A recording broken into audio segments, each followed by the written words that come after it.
আজ শ্রাবণের দ্বিতীয় সোমবার। গত সোমবারের মতন আজকেও সকালবেলা তাড়াতাড়ি উঠে আমি শিবের পুজোটা সেরে নিয়েছিলাম। আগের সোমবারে সোনাই যেহেতু পুজোটা করতে পারেনি, সেই জন্য ও কালকে রাতেই আমাকে বলে রেখেছিল যে মামি, আমি স্কুল থেকে এসে কিন্তু তোমার সাথে পুজো করব, আমার জন্য ওয়েট করো। তো সেই জন্য আমি ওর জন্য ওয়েট করেই ছিলাম। ও স্কুল থেকে এসেই তাড়াতাড়ি করে স্নান করে আমার সাথে বসে গিয়েছিল পুজো করতে। তো সাথে তো পেখমও ছিল। আগেরবারেই তোমরা দেখেছো যে পেখম কিন্তু আমার সাথে পুজো করেছে।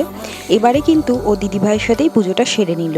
প্রথমে ও বেলপাতাও ফুল দিচ্ছে, কিন্তু জল ঢালার সময় কিন্তু ও আর একদমই দিতে চাইছিল না, কারণ বাচ্চা মানুষ, বুঝতেই পারছো, ওরা ওদের মুডের ওপরে চলে। তো সেই কারণে আমি ওকে ছেড়ে দিয়েছিলাম।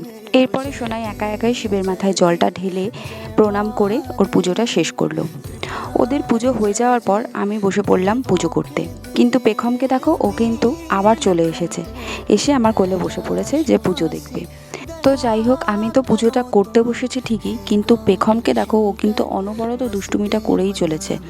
আমার কোলে বসে ও একদিকে ঠাকুরের থালা টানছে, একদিকে ফুল নিয়ে নিচ্ছে।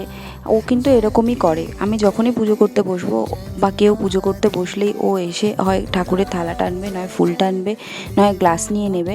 একবার তো ঠাকুরের জল শঙ্খ নিয়ে পালিয়ে গিয়েছিল। তো এরকম ছোটোখাটো অনেক দুষ্টুমিও করে থাকে, সেটা নয় তোমাদের সাথে আবার পরে কোনো একটা ভিডিওতে শেয়ার করব। কিন্তু যেটা বলার সেটা হচ্ছে, আমি পুজো করছিলাম, পুজো করতে করতে আমি কিন্তু খেয়ালই করিনি ও কখন একটা ছোট্ট মোমবাতি নিয়ে দেখো কামড়াচ্ছে। এবার সেটা শোনাই ভিডিও করতে করতে ও খেয়াল করেছে, আমাকে বলার পর আমি ওকে ওটা নিয়ে হাত থেকে ফেলে ওকে আমি সরিয়ে ওর ঠাম্মার কাছে পাঠিয়ে দিয়েছিলাম। যেহেতু ও একটু বড় হচ্ছে না, সেই জন্য ওকে সারাক্ষণ আমাদের চোখে চোখে রাখতে হয়।